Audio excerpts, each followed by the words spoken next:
Hello and a very warm welcome to you all. Can I advise you all just to take a seat? So ladies and gentlemen, salam alaikum, good morning, bonjour. I think we've pretty much covered the languages here this morning. Welcome to the third International Procurement and Supply Chain Conference 2016. My name is Bexter Tiani, and I'm going to be hosting you all the way through till this evening at about 1800. So it's a pleasure to host this conference with its wonderful history, and obviously to introduce you to lots of influential speakers and panel discussions brought to you by Blue Ocean Academy. Now, Blue Ocean brings us here today to help us to bridge the gap between infrastructure and knowledge, to give you all a chance to accumulate and strengthen your skills, meet, share, and learn, and network with like-minded people. With the UAE fast becoming the logistics hub of the world, Blue Ocean aim for now and for the future to create and develop a new wave of dynamic professionals and industry leaders in procurement and supply chain management. We want skillful, innovative, and tech-savvy leaders, as well as those that can use products within the supply chain that resourcefully work to create minimum damage to the environment. It is, of course, a central theme specifically for this year's conference. We'd also like to take this opportunity to thank all of our sponsors who, without such events, would not take place. Our platinum sponsor is NTCO. Our technology partner, SAP Ariba. Gold sponsors are Logical Freight Services, Sinbo, and Hire. Silver sponsors, CSS Group, Zebra, Intertech, the Canoe Group, Stormat, Goldfinch, Cricket Sporto, and Haffert. Strategic partners, IPS CMI, American Certification Institute, IQF, BAIT, American Purchasing Society, ITI Institute, Colorbloom, and Dubai Quality Group. Our media partner, Procurement Middle East. Our lanyard partner, Janai Logistics, and our social media partner, Wow Digital. Today, we have a wealth of eminent logistics and supply chain experts in the room who think globally but act locally. I advise you to get the best out of today by really getting involved, being present, asking questions, and don't hesitate to question the systems that are being talked about or the discussions that are being brought to the forefront. Let's broaden the thinking and inspire each other to work more efficiently, professionally, and sustainably. A few housekeeping before we begin. Can I encourage all of you just to turn your mobiles off or onto silent? Do remember that a vibrating phone is very nearly as disturbing as a ringing phone. Please make sure that when you ask questions, you give us your name, your company, and just your one question, which allows us to get round more of you. Your fire exits, not that you're going to be needing them, are all located to your left and straight out through the glass doors in front of you, down the stairs, and assemble near the swimming pool area.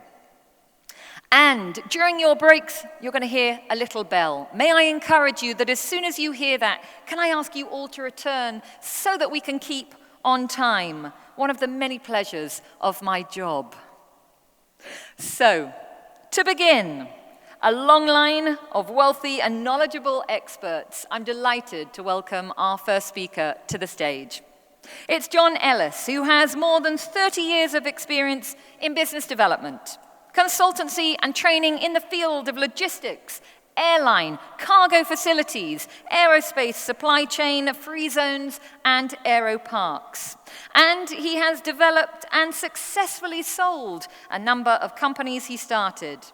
John is also a qualified NLP practitioner, business and life coach, and a motivational speaker.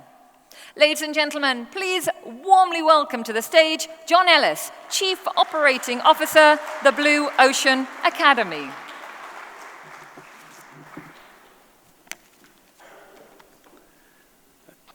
Good morning, ladies and gentlemen.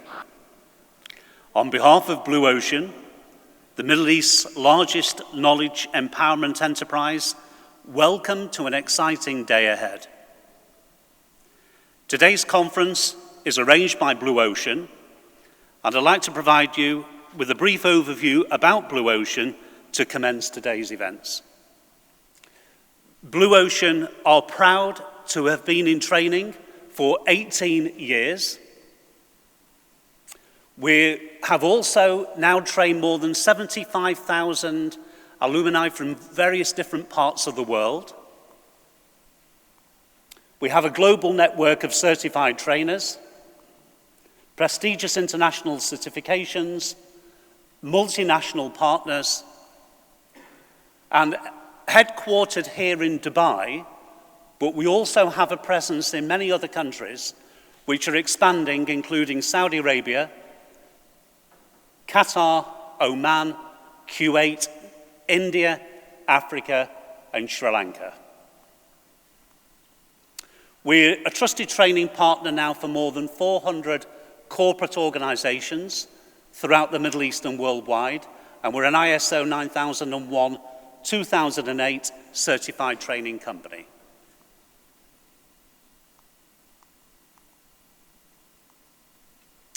We provide industry-specific courses that bridge the gap between infrastructure and knowledge. Our courses are custom designed, creative, solutions for both corporates and individual needs. We provide both in-house and on-site training within your own companies. We say that individuals are transformed into professionals and professionals get turned into experts. Great career prospects and fantastic salaries by being associated with the training courses that we provide. It's an instant passport to success and a multicultural work environment. This is Blue Ocean's third International Procurement and Supply Chain Conference 2016, an annual gathering of eminent logistics and supply chain experts who think globally but act locally. We are proud that more than 500 professionals, in fact I think it's going on to 700 professionals, are attending today's conference, some of who have traveled very long distances, including from the USA. So thank you to all of you for attending, and especially those that have traveled such a long distance. The UAE is fast becoming the logistics hub of the world, competing with Singapore, Hong Kong, Shanghai, and Manchester for top honours. What the UAE needs today is a new generation of logistic leaders. Dynamic, skillful, innovative, and tech-savvy. They can effectively bridge the existing gap between knowledge and infrastructure within the region. Built on the theme strategic buying and beyond in an international marketplace, today's conference will focus on excellence in supply chain and procurement. This means moving beyond costs and creating better products and minimum damage to the environment, with an integrated strategy to procurement and to supply chain. Marketplaces worldwide are witnessing an unprecedented pace of change. As a result, businesses are rapidly re-engaging their operating models and marketing strategies, not just to withstand these market forces, but also to capitalize on them. As a result, companies can increase their operating performance and also increase profitability by implementing new strategies learnt at today's conference. Today, gathered at the conference are heads of supply chain and procurement and important policymakers from the region who have played a critical part in transforming the UAE into the leading supply chain hub globally that it is today, and who will analyse contemporary trends and also give the foundations for the future of tomorrow. Do enjoy the day ahead. Ensure to network with fellow professionals for long-term benefits of attending today's conference. Make sure you do pass business cards out, be proactive, approach people, swap cards, and enjoy the day ahead. Thank you very much. Thank you. Ladies and gentlemen, John Ellis speaking there, Chief Operating Officer for the Blue Ocean Academy. And of course, talking about Dubai's logistical standing and its placement in the global circuit. Our second speaker for today is going to be David McNamara, Director of Logistics from Cleveland Clinic, Abu Dhabi. And today he's going to be talking on a subject entitled The Impact of Our Aging Population on Healthcare Procurement. Now, David has worked in the medical procurement for the past 20 years. In Ireland for the Irish Health Service. But for the past 3 years, he's been based here working in the Middle East. Ladies and gentlemen, please welcome to the stage David McNamara, Director of Logistics, Cleveland Clinic, Abu Dhabi. Good morning, and thank you to Blue Ocean Academy for inviting me here today. It's a real honor to stand in front of you guys, and thank you to John also for the invitation. My talk this morning is going to be very, very brief, and it's a talk that I hope people will go away and start thinking about what the future holds for each and every one of us here because of our aging population. Just to give you some context, in Europe and all of our developing countries, we have a massive, massive explosion of elderly people. Now that might sound really unfair to the elderly people, but what happened in the 1940s, late 1940s, late 1960s, there was a baby boom. These people now are coming into their late 60s and 70s. This huge increase of elderly population is going to put enormous pressure on health services. It's going to put enormous pressure on governments to fund health services. So as procurement specialists, you guys outside here have got to think outside the box and find how you can become efficient, effective, and economic with your money. Because it's up to you to find the best prices, the shortest supply chain, and the best supply chain to take care of this elderly population. Health trends are going to be mixed. So what we'll have is our severe disabilities will decline, and they're declining because technology is moving so quickly in healthcare that we can reduce these severe disabilities. But what we've got to worry about is obesity, diabetes, issues got to do with cardiopulmonary disease, and so on. So as supply chain experts, you need to move into a new field, into a new supply chain, and start building supply chain to take care of these diseases that are going to come and hit us in the near future. So what then happens is the amount of people who are going to be working is going to reduce. So that means income into families is going to reduce tremendously. The spend we have through taxation is going to reduce. So the amount of hospitals that we need are not going to be there. So therefore we need to find a supply chain that we can take care of our patients at home in their own homes. So all healthcare will not happen in hospitals, so we have to find a way of delivering the goods to the patient in their own homes. There is a huge possibility for maybe one of you out there to start a supply chain that look at home care rather than hospital care. When you can imagine that in each family there will be one person who will at some stage need healthcare attention, they're going to need supplies, and they're going to need large volumes of supplies. So Expenditure in the long term is going to increase. The older you get, the more you spend on your healthcare. It's like when a baby is born, the first few months of their care is going to be taken care of by a doctor, and in the last few years of your life, your healthcare expenditure is going to rise because you attend your doctor more often and you attend the hospital more often. But the money is not going to be there to support the large population of elderly people. So the only way hospitals can save money to treat the elderly population is to reduce their costs. Reducing their costs can come from procurement and supply chain. That will be your job, to become more efficient and more effective. Okay, sorry.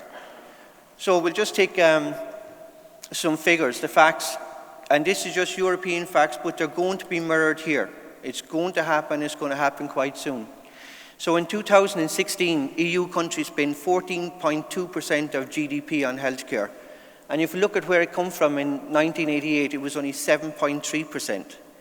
As the population grows older, that GDP spend will have to rise, and it will rise extremely quickly. So the governments are going to have to find ways of saving money. And again, I'll go back and repeat it. The way the hospitals can save money is through supply chain and through strategic procurement. And as you said, Abu Dhabi, the Middle East is becoming the hub for logistics. Most of the products that we will procure will come from the Far East, they'll come to the Middle East, and they'll be dispersed worldwide. That is where you're going to play a key part also. Okay, there will also be an increased demand for geriatric care and step-down facilities. Here within the Middle East, we don't have step-down facilities. We don't have care homes for old people. That's another opportunity, and it's another opportunity where you have got to supply your goods and services to the market. It's a new market for taking care of older people in either their home or a step-down facility. And we've got to start thinking now, how are we going to do this? How are we going to support these old people? How are we going to support this new market? Lastly, on this slide, because we don't have enough hospital beds here, home care is going to be very, very, very important. So again, for anyone who's in the medical care, an older person demands healthcare 24 hours a day. They demand a range of products that are not available here readily. So again, as the population of old people grow, ye have to step up to the mark and ensure that we have a supply chain directly to their homes. So this is our challenge, and this is true of the Middle East, the same as any other country in the world. In 2005, there were 25 people aged 65 plus for every 100 people of working age. But if we look in 2050, there will be 51 people over 65 for every 100 people. That is a 100% increase. As we push out in years, now 2050 is not too far away. This is 2016 now, it's a very, very short space of time. Those people over 65 will increase and increase and increase. We have got to make sure we can provide a supply chain for these people. The products that they will require will be totally different than what they need today. It'll be a total mind shift, a total change. Supplies have got to be there. So this is from the European perspective. 80% of healthcare is funded by taxation. I don't know what the figure here, but it is quite high in the Middle East. So how are we going to support healthcare in the future as the needs increase? Again, I'll go back to say it, the only way we're going to save money is through procurement and strategic buying and logistics. Shorten the supply chain, make better deals, cut better prices. So we're going to have some challenges, and this has all got to do with technology. I remember I had my appendix out around 20 years ago, and I spent 4 days in hospital. You can get your appendix out now in the morning, and you can be playing golf in the afternoon. That's how fast technology will move. So what's going to happen to us in the future, we're going to have to deal with stem cell research, cancer, heart disease. So could you imagine today we're importing beds, dressings, wheelchairs. In a couple of years, we will be importing and delivering stem cells. It's another change that we have to face. So our logistics system and our transport system will have to change also. So the biggest problem, or one of the problems we have with technology, is we prolong life. We can keep people alive almost as long as you want now. We can put them on ventilators, heart machines, give them lots and lots of drugs, but the problem we have is, what's the quality of life? So you can have a 90-year-old person, technically who's alive, but can't eat, drink, speak, move, unless they're aided by somebody. So most of this is going to happen at home because we don't have the step-down facilities and we don't have the geriatric care to look after these people. So again, back again. We have to be able to supply a health service at their front door to provide the goods and services that they need at a reasonable price. Okay? So even for storage and delivery systems, anything that we're buying today, in 20 years' time, we probably will not buy. We'll have a lot of cold chain supplies. We'll have a lot of big equipment that's needed for home care. So we need to think about our supply chain and our storage system there. The expertise will change. I see a couple of guys from my own warehouse division here. Very smart people, some of them with PhDs. In a couple of years' time, when you are hiring your staff, is trying to get the caliber of people you need is going to be your biggest issue. You will be looking for scientists, you will be looking for PhD people, people who can work in your logistics system, not to just lift boxes and move them from point A to point B, but to look at samples, to look at DNA, to look at, I've seen corneas being delivered quite lately into the UAE. That's going to increase. So the skills that our people have, we have to work on them. We have to build them, like with Blue Ocean, to a certain standard that will be acceptable. So the basic requirements will increase to fit our aging population needs. So if you look now at your staff and you say, what do I need in 20 years' time? Your question is, do I need PhDs? Do I need scientists? I need more than someone who can lift a box. Now is the time to start training your staff and make sure they're available when you need them. So how do we prepare? Obviously, we got a plan. A strategic plan goes out maybe 5-10 years. But we've got to start now because the population in the GCC, in the Middle East, is going to increase, the older population, and we've got to be prepared for it. Now is the time to start planning. Invest in education and develop your teams. Blue Ocean are doing it now. So more companies need to push their people to academies like Blue Ocean and get them prepared, even if it's just the basics, and build on the basics as they move out. Use technology. Even if you go outside this door here, the amount of technology that's available now is enormous. The amount of technology we'll need in the future is going to be far bigger. People will have to be able to order their goods and services from their own bed, from their home. Even down to ordering a clinician, a doctor, a nurse to come to your house to change a dressing, to fix a bed. So if we look at our local demographics, currently in the UAE, we got to say to ourselves, what's this going to be like in 10 or 15 years' time? What will I need to do now? How do I build my business now? You look at the population, it looks pretty young. They're all mid-ages, about 45. 20 years, obviously, doing good maths, 65 years of age. Their demand is going to change. Move out 20 more years, the demand is going to change even further. So strategic planning and demographic planning is very, very important. So the basics, if we stand still as procurement and supply chain experts, we're going to be left behind. We have to start planning for the future with a very high population of elderly people. Okay, so that's a very short overview of what I wanted to say. You could spend hours and hours talking about this, but if any of you have any questions, now is the time to ask. Ladies and gentlemen, this is Mansoor from Logimart.com. I'm CEO of the company, Online Logistics Marketplace.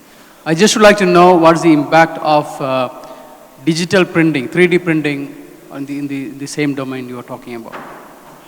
Well, that's the technology, and 3D printing is in its infancy, but I can guarantee you in 10, 15 years' time, we will be making heart valves, we'll be probably making limbs out of 3D printing. Technology moves so quickly, and I know factually that people are actually looking at that now. So it will happen, and we have to be prepared for products like 3D printing. How do we get it from, say, the United States to here? And how do we develop that supply chain? That is going to be key. David, my question to you is this. If you were to give people advice on the 3 immediate steps to take right now for this change in logistical strategy, what would they be? The first 3 for change today. The first one is you need to look at your demographics. Where are we now? And where do we want to be in 20 years' time? What are my new customers going to be like? Then look at your technology. What's available in the market now? And how much do I have to invest for the next 20, 30, 40 years? And 3, the most important one is, where am I going to get the skilled people to do what I need to do?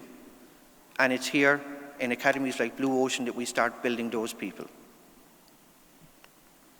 Thank you.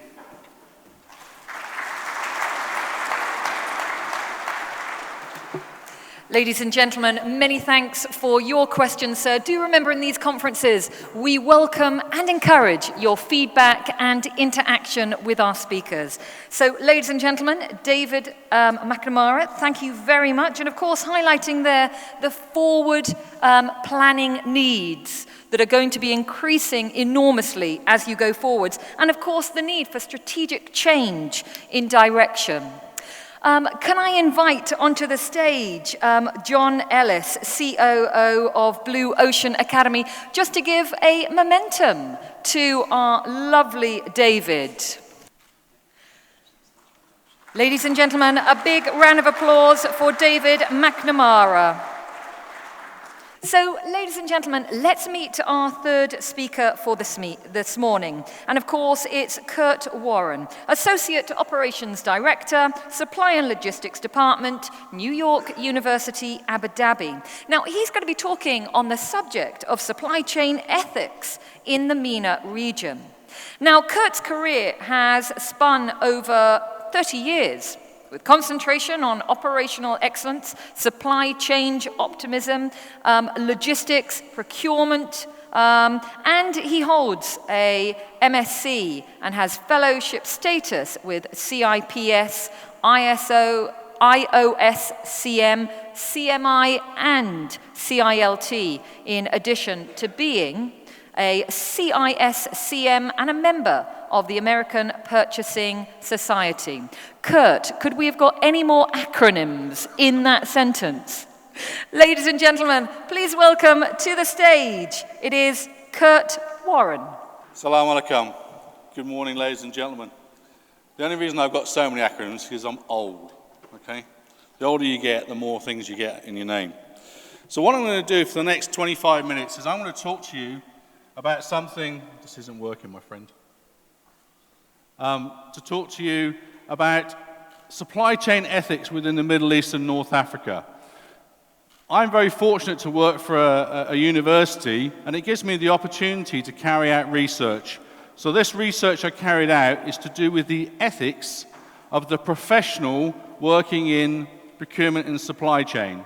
And I conducted this research with over 100 people throughout all of the regions, and if some of you in this room took part in that, thank you very much. So this is an overview of the findings from that research. Now, it's very important as we go through with the change in the oil price and the dynamics of our supply chain, and more importantly, we all call ourselves procurement, supply chain, logistics professionals. Well, I'm sorry, we are something completely different. We are all risk managers. This is our fundamental job. Saving money, okay, and everything else is our general bread and butter. Our fundamental job is risk. And it's risk within the supply chain or whatever you're doing. It's risk of the brand. It's risk of the product in the supply chain. And it's also making sure you pay attention with the risk of the vendor and their workers. So here we go, this was it, to seek an understanding of the practices of the organizations, the procurement and supply chain professionals. This was completely an anonymous research. No names, no companies, no institutions, nothing. Purely an anonymous go through. So, let's just go back. So let's have a realization then that there is a problem. Okay, the world press loves the Middle East and North Africa, and I'm going to explain a little bit more in depth than that as we go on. But if we look at that, it's not a question of if our organization has a problem, okay? It's what extent and where. The other thing is that the criminals are always on the lookout to explore weaknesses in your business. An interesting side of the research is PwC did a research with regarding to the high-risk professionals working in procurement and supply chain. It came out around about a male, aged 35, with an MBA, with about 3 to 5 years worth of experience within the industry. Well, that's a hell of a lot of people in the Middle East and North Africa fall within that bracket. And I'm not accusing anybody and everything else. But there's obviously data to back up PwC with regarding to that high risk. So what is ethics? Now, the reason I put up what is ethics is because some of the research that we had back is that people were confused of what ethics was. Personal ethics, and we're talking about us as individuals, human beings, our personal ethics. It's how we act morally and our beliefs of what is right and wrong. Right the way from being a child with our parents, what is right and wrong. There is no difference in what your parents taught you with regarding to business. There is a right way to do it and there is a wrong way to do it. In procurement and logistics and supply chain, there is no grey. Tribal religion and the impact on an individual's ethical and moral, and okay, spelling there. That's it. I need a new secretary. Right, business ethics, commonly known as moral compass and direction. In the Middle East and North Africa, this is more prevalent than anywhere else I have worked, and I've worked all over the world. It is heavily influenced by the CEO or the owner of the business, especially in this region. So I explored that a bit more. And I looked at Islam and I looked at ethics, and I read the Quran, and it is an amazing book. It is incredibly similar in some aspects to the Old Testament, and it is such a peaceful, beautiful book. And I urge you to understand business in this region. If you're not a Muslim, read the Quran. It is a really beautiful book. So the Quran is central to Islam and business ethics and speaks to the goals of Islam. Okay, it's not primarily focused on wealth, but rather the concept of well-being and good life and the balance of social justice. Okay, and I've Kappa and Rice. Now, throughout my research, is I looked at the Quran and I found aspects of the Quran which matched business ethics. And there are many, many more. These are just some examples that I pulled out. But I do urge you, if you really want to understand the business and how the MENA region works, this is a fantastic way of understanding how this country ticks. So let's focus on the MENA region. The world press, the media, charitable organizations, governments, and the United Nations heavily focused on the MENA region. And we're going to explore in a minute why that is, and whether it's right and whether it's fair. Transparency International, the Chartered Institute of Purchasing and Supply, and I'm not here to sell them. It's just that they're doing a lot of work now. Okay, it's an agenda on the G20 summit.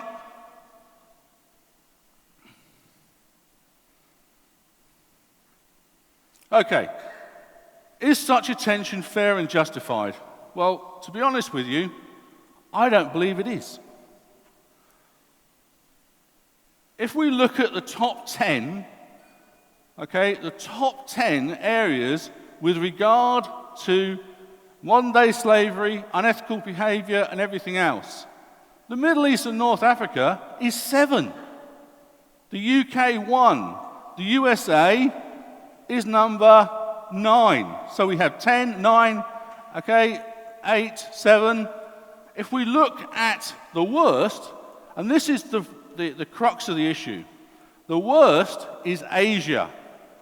17 million people in Asia are in modern-day slavery. 1 in 7 children aged between the age of 4 and 14 are in slavery. Look at our supply chain of what comes into this country and where it comes from. Right? Manufacturing in the Middle East and North Africa isn't massive. It's increasing, but we buy from Asia.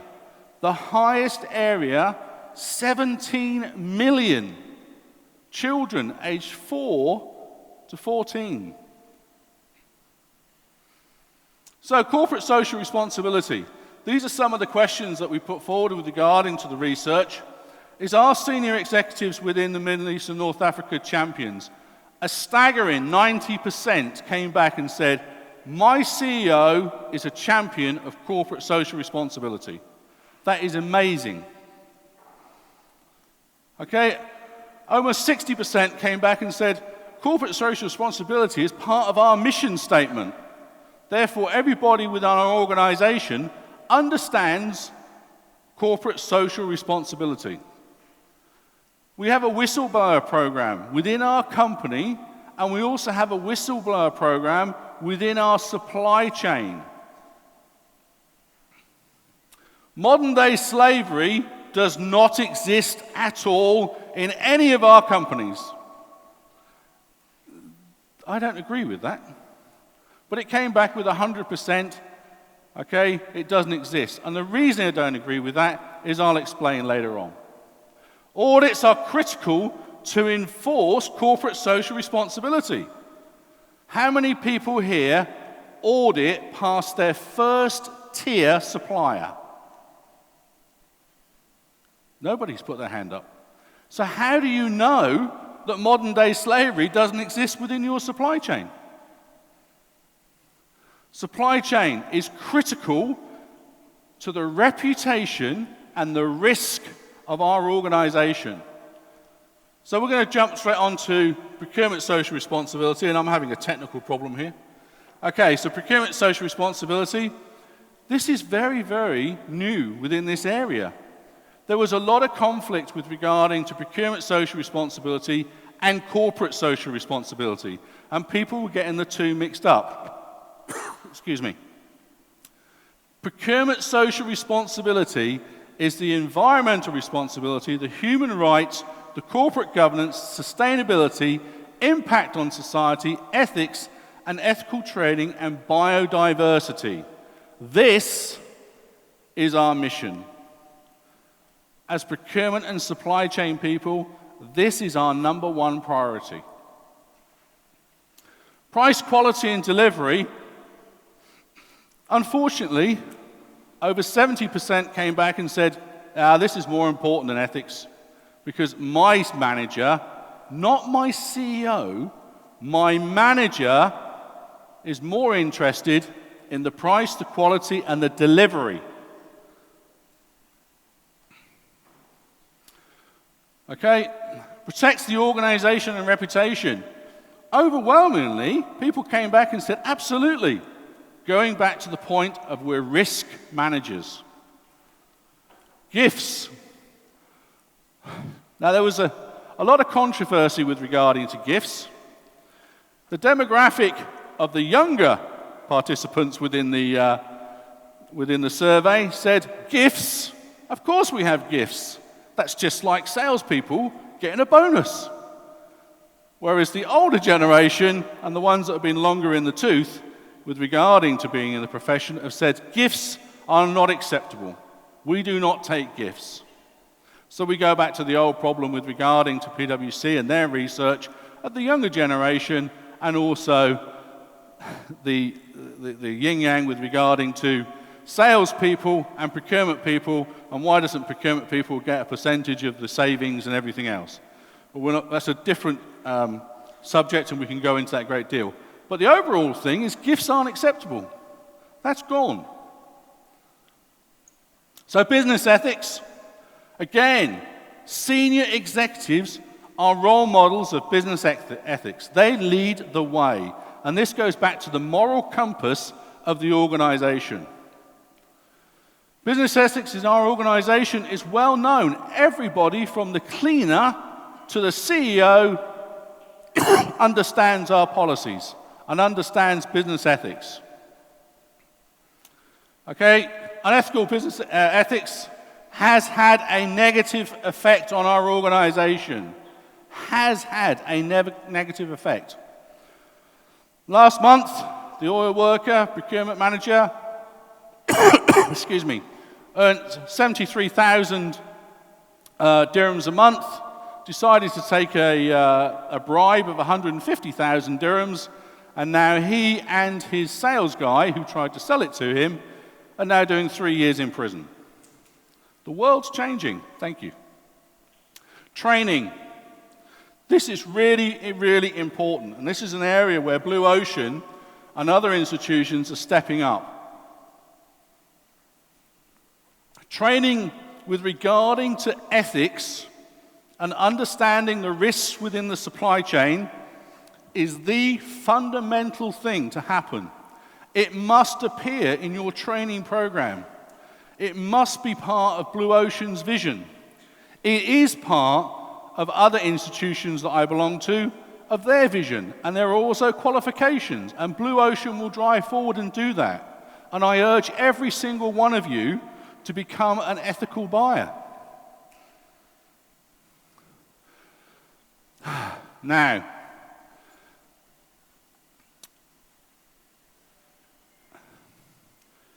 Islam is the main drive in this region. It is a wonderful and beautiful thing. And again, I urge you to read the Quran. Is the MENA region unfairly treated by the international legislation?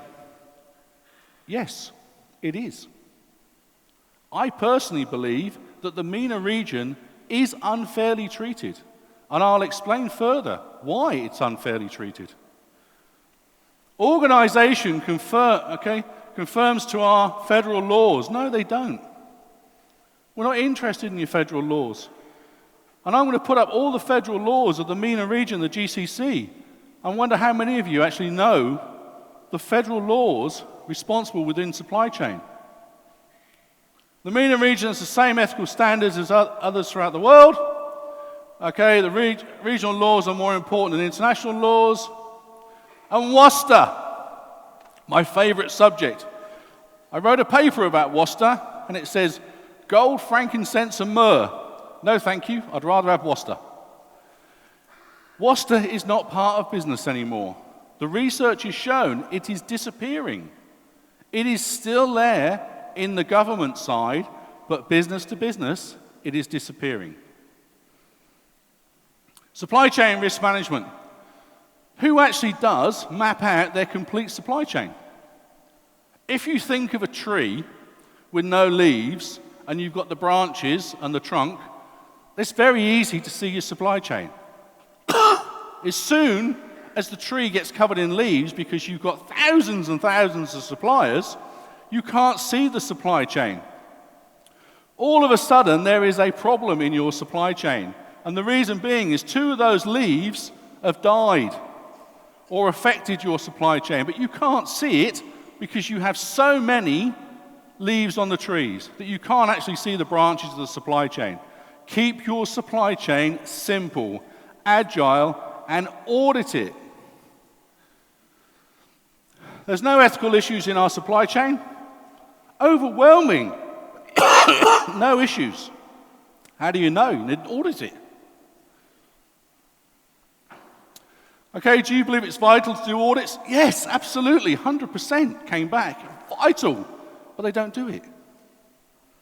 Why don't they do it? Okay, do you supply training? Okay, policies, procedures, supplier code. So research conclusion, because time's clicking on. CSR and B does exist. It exists fundamentally in this country.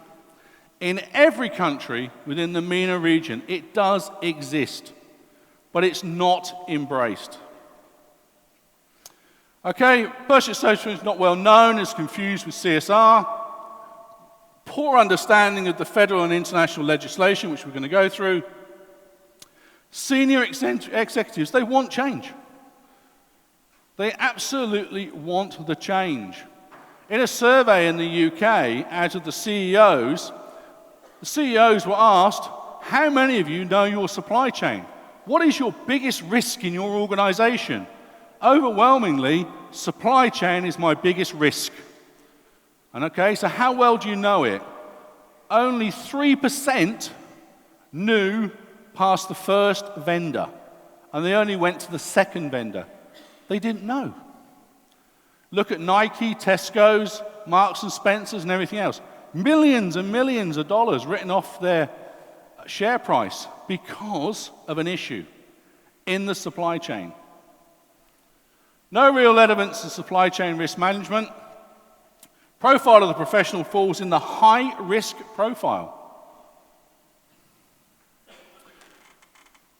I wrote a paper about this called The New Arab Spring, because there's so much bad press about the MENA region, and it is wrong. Okay? GCC governments have embraced the need for change and are leading the world in new innovation to fight corruption. Leading the world. This is someone who's way down the pecking order with regarding to modern-day slavery. Leading the world. The state of Qatar, okay, the Emission Control and Transparency Authority, is doing incredible work. The stuff that they're producing and policing is incredible. Qatar is so heavily focused because of football. You know, England, we didn't win the World Cup, so we're very bitter and twisted that you guys have won the World Cup, so you're having there. You've got FIFA, all the corruption which you're caught up in, and everything else. Yes, there are issues, but these guys and companies are addressing the issues. But CNN just likes to look at the negative. The Kingdom of Saudi Arabia, the first ever in the MENA region to have something with regarding to corruption. The Sultan of Oman, he put most of his senior executives with regarding to government in jail for corruption. They are fighting it. The UAE, in the 1980s, the federal law of anti-bribery is now the new anti-corruption law. Okay, Abu Dhabi Accountability Authority, the State Audit Institution, and the last one, excuse my pronunciation, the Tadkir. This is amazing. This is the first of its kind worldwide. It is a 5-star rating for construction companies, where they have to go through all of their ethical sides. And only companies with 4 and 5 stars are entitled to bid for government work. The first of its kind in the world. There is no one else. And don't think anybody else hasn't got a problem. The US, President Obama, President Clinton in the UAE gave a speech with regarding to they've got a problem. The UK Slavery Act, which does affect this country and does affect the MENA region. The first UK construction company to be prosecuted under the Modern-Day Slavery Act was a violation in the MENA region. So, what have we got to do? Understand your supply chain. Audit, educate. I don't like vendors. A vendor is a business partner. The days of vendors and everything else, in my opinion, is gone. Supply chain is all about a business partner and growing and understanding, because your business partner can destroy your business overnight. Process transparency, policies, supplier code of conduct. How many people have got supplier code of conduct? I work for an American institution. We've got hundreds of them. Education awareness throughout your organization. Don't just keep it to procurement and supply chain people. Everybody should be aware. Embrace the country laws. Okay, international legislation, whistleblower programs, okay, and ask for help. There are 800 professionals or 700 in this room. Ask for help. Go to Blue Ocean and say, I need some help to understand ethics. They will be more than willing to put on a training program for you. But remember, everybody is a reporter. And as I've been speaking, people have been clicking their phones and taking pictures and everything else. Everybody is a reporter. Your reputation and your brand will go in 60 seconds. Right? The person on holiday will take a photograph, it will go on Instagram, will go on Facebook, will go on whatever else. Instantly, you've got all of the BBC, CNN, and Fox News all trawling social media looking for problems. And then 60 seconds, it's up. Impact with regarding to ethics within the media region, or the little ticker tape at the bottom of the screen. And then what happens is the business leaders all sat in there and go, well, what the hell happened to our share price? What happened? Where's all our customers gone? The reason being is supply chain ethics. Okay, the previous speaker talked about the issue with regarding to saving money and streamlining and everything else. That is so vital to us. But risk management. So that's me, and I think I'm 43 seconds. So I'm in time, maybe. Any questions? Ladies and gentlemen, we will probably have time for one question. If you can raise your hand very high, can we get a microphone over to this gentleman? Hello, my name is Othman. I am the supply chain director in Al Fakhr Tobacco.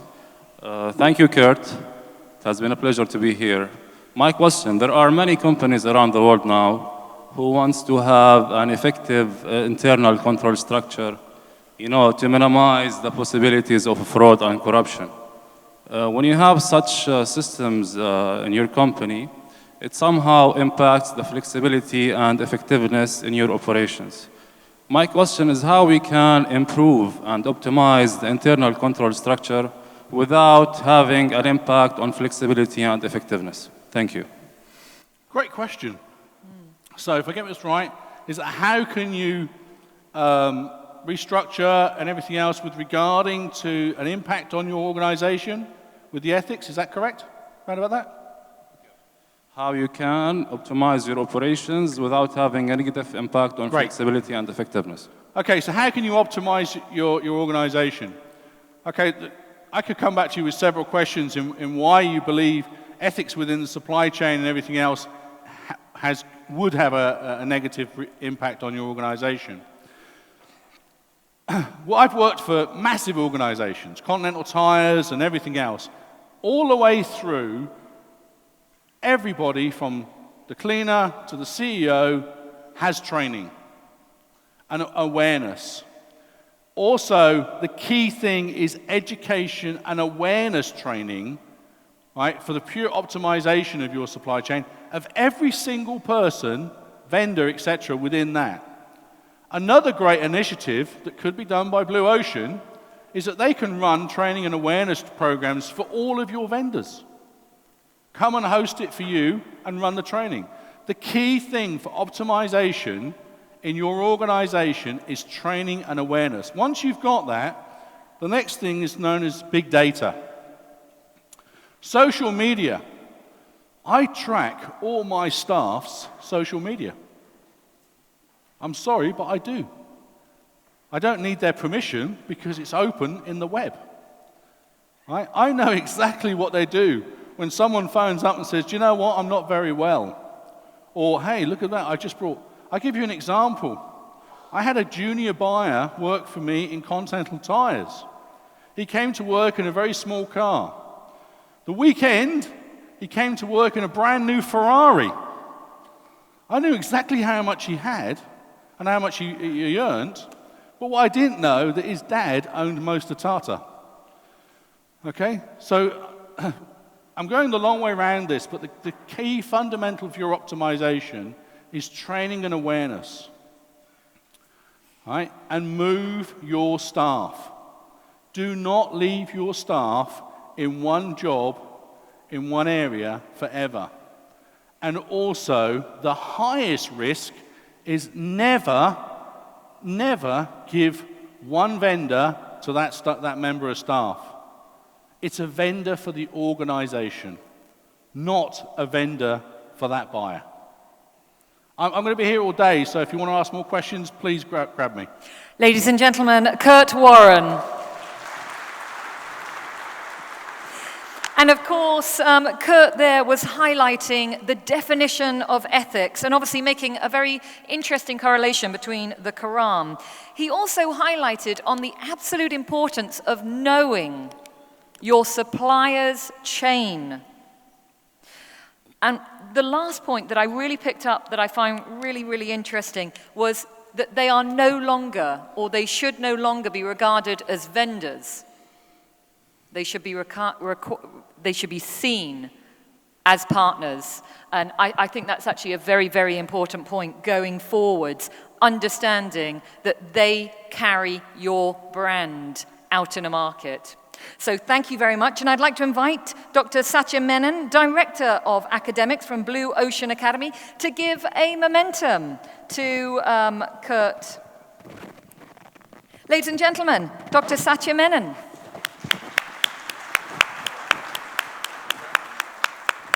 And many, many thanks to Kurt Warren. Very insightful, so thanks for your words. So let's meet our final speaker before the coffee break. I'd like to introduce and invite on stage Ramesh Sindambi, Senior Vice President of Information Technology and Logistics at Dubai Duty Free. Now, he's here this morning to talk about procurement and logistics at Dubai Duty Free, the world's #1 travel retailer.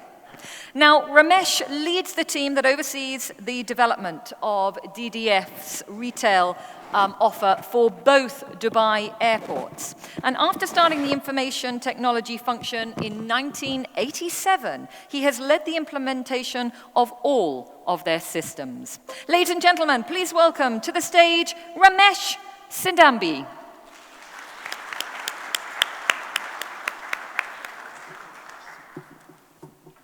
Good morning, everyone. Thanks very much, Baxter, for the introduction. And it's fantastic to see all of you guys here. 700 people on a Saturday morning when you could all be doing many other things in Dubai on a Saturday morning. So give yourself a big hand. What I wanted to do today really was to talk to you a little bit about the Dubai Duty Free story and about technology, about procurement and logistics. The first bit of the presentation is to get this technology to work, which it is doing at the moment. The second part of it is to get this technology to work, which it's also doing. I started at Dubai Duty Free in 1987, which makes me very old at the moment. I was telling someone that from now on, I'm going to start saying that I've been with the Duty Free for about 10 years, no? So that they'll date me less, as opposed to saying that I've been there for 28 years. But Dubai Duty Free is, as Baxter said, the #1 travel retailer in the world. And to just give you the context of that, I'll talk to you a little bit about the travel retail industry, which is a $63 billion industry. And within the travel retail industry, there are multiple channels. There are ferries, there are airlines, there are off-airport shops, there are border shops, and the airport shops, of course, which is our business. So Dubai Duty Free is part of the airport shops channel, which is a $36 billion industry within the overall $63 billion travel retail industry. And if you take the same $63 billion, and if you divide it by region, then the Middle East contributes about $5 billion to it, and the duty free is under half of that. And historically, and for many years, Europe and Asia Pacific have been the biggest two regions within the broader industry. But the Middle East has been one of the fastest growing industry regions for many years. And then finally, if you take the same 63 billion and you divide it by product groups, then you see that perfumes, cosmetics, and wines and spirits are the major share of the business. Perfumes and cosmetics is about $19 billion out of $63 billion. And there are other areas also that are reasonably big. Many of you, when you think of airport duty-free, when you think of travel retail, you typically think of alcohol, tobacco, and perfumes and cosmetics. But to be fair, alcohol and tobacco and perfumes and cosmetics are not the only thing that we sell in airport shops or within the travel retail business. We sell lots of other things, as you see in this chart. And if you take the business and divide it by the companies that are operating in it, it's a fairly fragmented business. There are about 8 or 10 companies that have about 50% of the share, and the remaining share is split into many small entities. So as a company, Dubai Duty Free is ranked number 8, but as an individual travel retailer, we are ranked number 1. And the reason for that is because many of the names that you see here, Dufree, DFS Group, Heinemann, World Duty Free, they all run multiple shops in multiple locations on many different airports, whereas we only run the shops in both of Dubai's airports. And we are the single largest retailer in the world. And the reason that you see all these figures for 2014 is not because I want to be behind the times, but it's because the compilation of figures has not been done yet by Generation Publication for 2015. And we expect to see the 2015 figures in June of this year. Coming to Dubai Airport, where we are based, we are operating in Terminal 2 on the other side of the runway, and we are operating in concourses A, B, C, and D on this side of the runway, and in, of course, Terminals 1, 2, and 3. And I'll very quickly show you some pictures of a retail offer. This is the retail offer in Concourse A. This opened in January of 2013. It's a fantastic retail offer, and it's currently doing about 21% of our total sales. Then I'll show you Concourse B, which has been there since October of 2008. It's the busiest concourse in the airport, and it contributes to about 36% of our business. Concourse C is the oldest concourse. It opened in April of 2000, and now doing about 20% of the sales. As many of you might know, in February of this year, in February and March, we transitioned to a new concourse called Concourse D, and Concourse C is now being used mainly by Emirates Airlines. And these are the pictures from Concourse D. This is the latest retail offer that we have. It's about 8,000 square meters. It's a walk-in duty-free. Every single passenger who uses this concourse has to walk through the duty-free shops. And this shows you the liquor and tobacco offer, the food and confectionery offer, perfumes and cosmetics, which is about 24% of our business, gold, which has always been very strong for us, and it's a feature of this concourse. And we have a very strong fashion offer here. Now we have Burberry, we have Tiffany, we have several of the leading brands in this, and probably after Concourse A, the best fashion offer within the retail business that we have. In addition to, and of course, Gifts from Dubai. In every one of our concourses, we have a Gifts from Dubai shop so that people have a sense of place. When a passenger comes in on a flight from Sydney and he's going to London and he transits through Dubai, we want him to know that he is in Dubai. And that's the reason that we have the Gifts from Dubai offer prominent in all the concourses. We also run the operation in Terminal 2. Terminal 2 is the fastest growing terminal in the airport because of Fly Dubai. Fly Dubai did 9 million passengers almost last year. It will do 20 million passengers in 2020, and it is the second biggest airline at Dubai airport. Not KLM, not Air India, not Air France, not any of those people. It's Fly Dubai. And we are there. And we are also there in Dubai World Central, in the passenger terminal building in Jebel Ali. We opened this facility in 2013. It's a small facility with a capacity of about 5 million passengers, and now we are expanding it to 25 million passengers. Fly Dubai has started flying from there, and eventually they will transition more flights to the PTB. But I'll talk a little bit more about that towards the end of my presentation. So with all this real estate that we have, 34,000 square meters or 36,000 square meters of real estate in the airport, what are we doing with it? We sold a little bit of merchandise. So we had 16% growth over the last 32 years. We started off as a $20 million company in 1984, and we are just under $2 billion now. And when I joined the company, we were doing about $50 million. So it's been a fantastic growth over a 32-year period at the rate of 16% per year.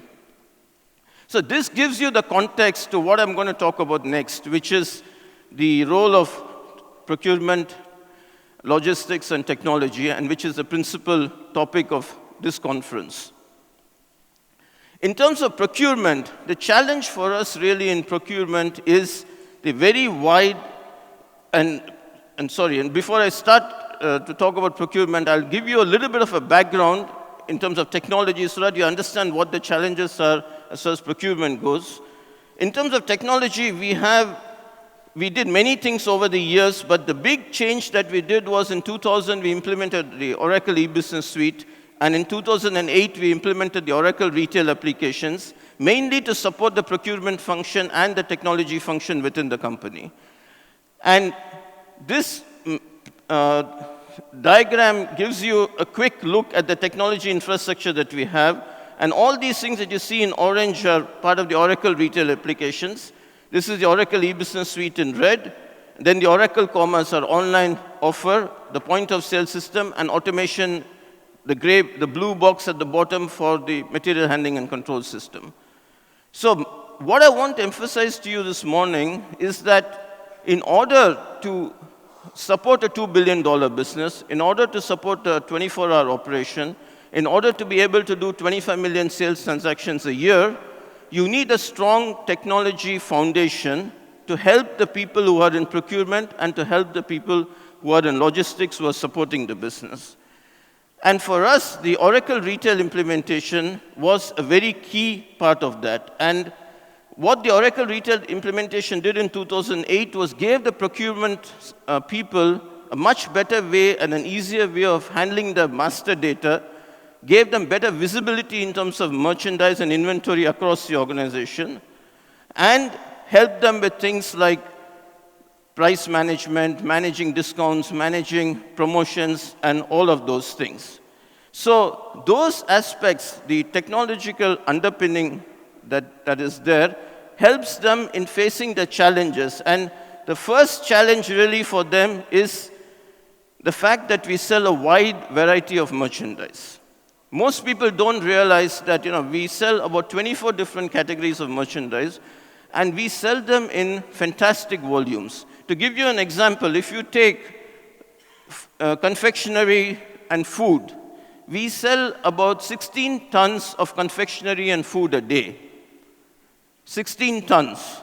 We sell 3 tons of gold in a year. We sell 4 million bottles of perfumes in a year. We sell 8 or 9 million bottles of alcohol in a year. We sell 3 or 4 million cartons of cigarettes. We sell 40 or 50,000 iPhones. So for procurement, the first challenge is to deal with this wide variety of merchandise and to manage the purchases across this range, because they're not dealing with just 1 or 2 categories. The second challenge that they have is that the purchases come from both local and imports. 65% of what we buy comes from the local market, and 35% of what we buy comes from imports. And the challenges are different for our procurement people, whether it is imported or whether it is local. If it is imported, then the principal challenge is that the lead times are longer, the planning process is longer, the coordination with the brands in terms of the stocks that they want is a longer exercise, and you need time to get the stuff down, clear it, price it, get it ready in the warehouse to be able to sell it. With local purchases, you can have more frequent purchases, you can buy more quickly, but to a large extent, you're dependent on how good the supply chain management is of your local agent. And many times when you have out-of-stock situations with local purchases, you're out of stock because your local agent was out of stock. So they firstly buy at a wide variety of merchandise, then they buy locally and from imports. Thirdly, they buy in multiple currencies.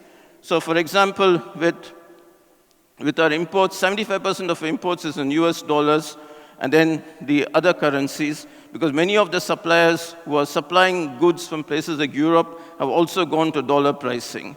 And when you do dollar pricing, you have advantages and disadvantages. If you have a strengthening dollar and a weakening euro, for example, suppliers are not so quick to reduce their prices because they're priced in dollars. Eventually, you get the reduction in benefit, but it's not that fast. And they buy from a variety of locations. No? It's very difficult to know the exact breakdown in terms of origin of the goods, but all we can see from this really is the location where the people are, no? For the imported merchandise. And the UAE is 20% mainly because many suppliers here have operations in the free zone, and technically we would think of them as an imported supplier. So in order to help the purchasing department and the procurement guys to meet the challenge in terms of both the range of merchandise and in terms of where they're buying from, we have a strong logistics function to support them and to support the overall business. And the challenge in terms of logistics really is that our sales comes from a variety of locations. When you think of Dubai Duty Free, if I did a pop quiz just now and I asked you how many shops does the Duty Free have, some of you might say 10, 20, 30, 40. We have 160 shops, within the airport.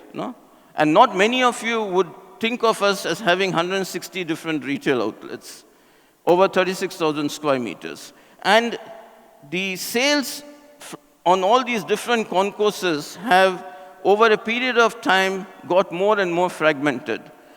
In 2008, Concourse C, which is the old concourse, gave us 75% of our business. So from a logistics point of view, it was easier because 75% of your business came from one terminal. Today, it's completely fragmented. You have Concourse C giving you about 21%, Concourse B giving you 36%, Concourse A giving you 22%, and so on.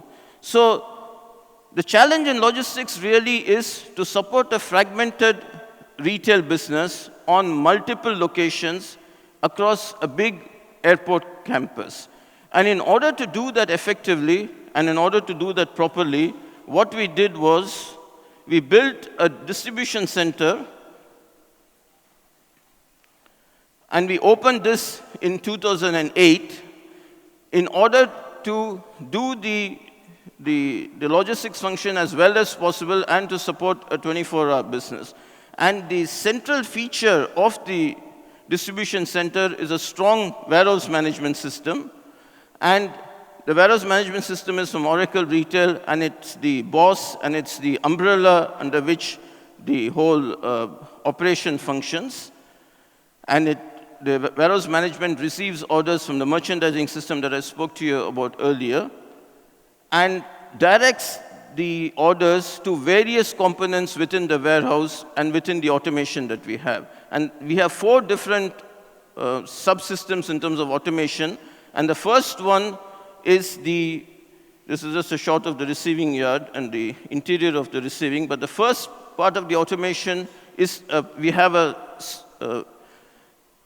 ASRS-based, stacker crane-based pallet storage system. So we can store 20,000 pallets within this automated system. So that speeds up the receiving function and the put-away function of the stuff that we get in. And at any point in time, this pallet storage system is at about 87 to 88% occupancy, between 85 to 90%, depending on the season. So the WMS sits on top, and then underneath sits the pallet storage system. Because many of the items that we buy, and I spoke to you earlier about the range of the items, as in perfumes, cosmetics, and so on, many of them are not suitable for palletized storage. So if you, for example, if you're buying lipsticks or you're buying eyeliner, you can't have one pallet of lipsticks, okay, of a single reference. So we have tote systems to support that. And this is a shot of our tote system where we have 10,000 totes where you can keep small items of merchandise. And we have another tote system called a shuttle, in which we can store another 17,000 totes. So these two systems, which give us a capacity of over 27,000 totes, are what we use for storing perfumes and cosmetics and other kinds of smaller items. And then the final challenge for us here really is the picking. As all of you know, as logistics professionals, the cost in logistics and cost in running a warehouse is really a function of the cost of picking. If you had to do one pick for 100 pieces of an item, or do 2 picks for 50 pieces each, but equal to 100 pieces, the cost of doing 2 picks is obviously is double the cost of doing 1 pick. And what the tote system and the pallet storage system does is it allows us to do the picking in an efficient way. And I'll show you just one slide of the pick station that we use from the shuttle system. So these two guys are standing in front of a workstation, and these two workstations alone do 2,400 picks a day of perfumes and cosmetics. And it's a fantastically efficient way to run it. They get the totes presented to them automatically. They pick from the storage tote, they pick into a dispatch tote, and the totes get taken away automatically. And they just stand in front of a workstation and do this 8 hours a day.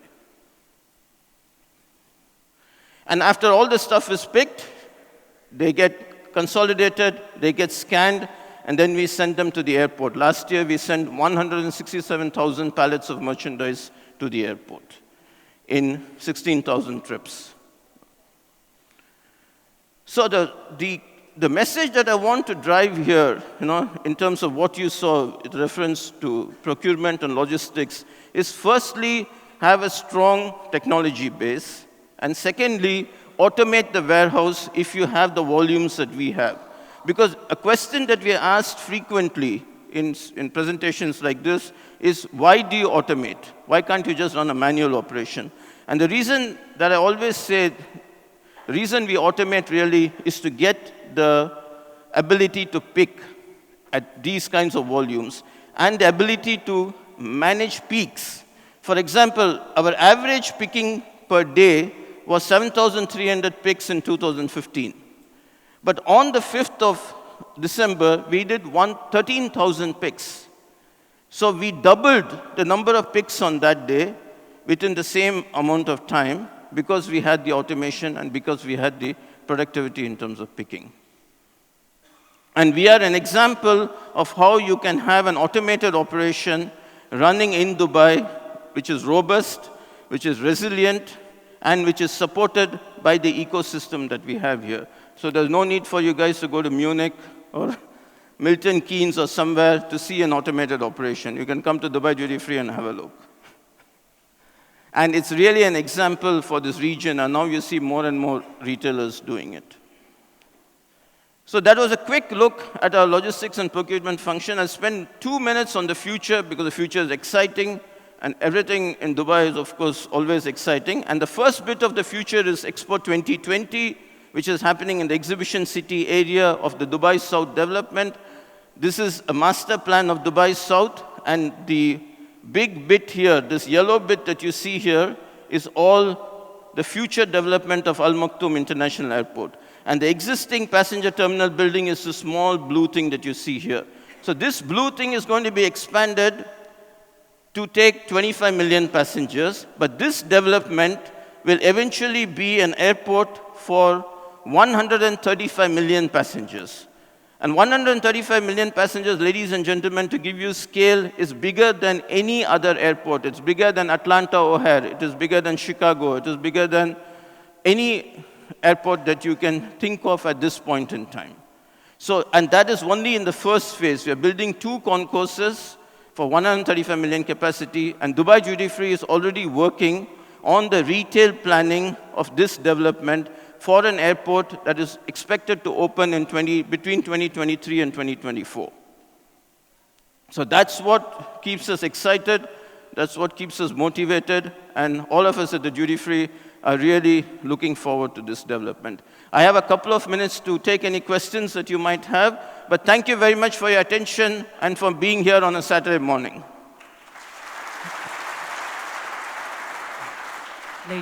Ladies and gentlemen, do we have any questions in the audience? If you can raise your hand, stating your name, your company, and your one question. Thank you. My name is Ilya. I'm coming from Dubai Cooperative Society, Al Islami Foods, head of supply chain. Okay. I'm just curious, what is the percentage of your supply chain overall cost comparing with the turnover you are doing in the airports? And as a sub-question, what is the return of investment of this investment that you did for automating the warehouse and all this? Can you just repeat the first sub-question? Sorry, I got the second question, which was the investment question on the automation. But what was the first question? What is the percentage of comparing your turnover and cost of supply chain, procurement and logistics operation, warehousing altogether? What is the percentage of your cost comparing with the turnover?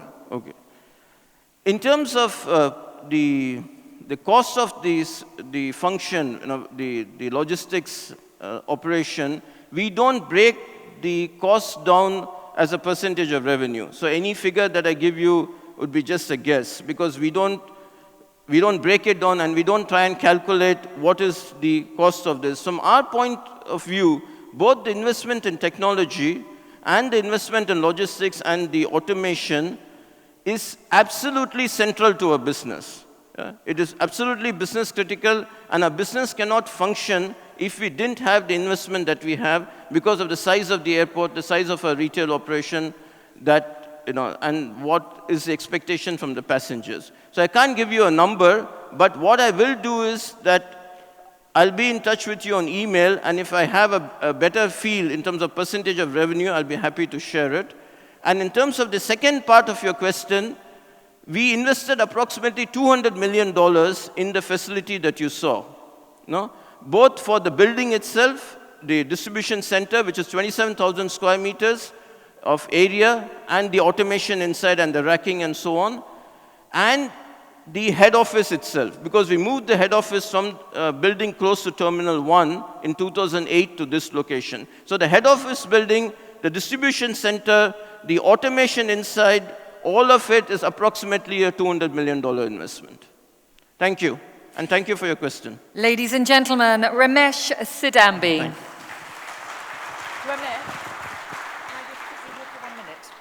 And of course, Ramesh was highlighting the absolute importance of having that technical support. And of course, highlighting some of those very exciting future plans. Can I invite onto the stage Mr. Abdulaziz, Marketing Director of Blue Ocean Academy, to give the momentum.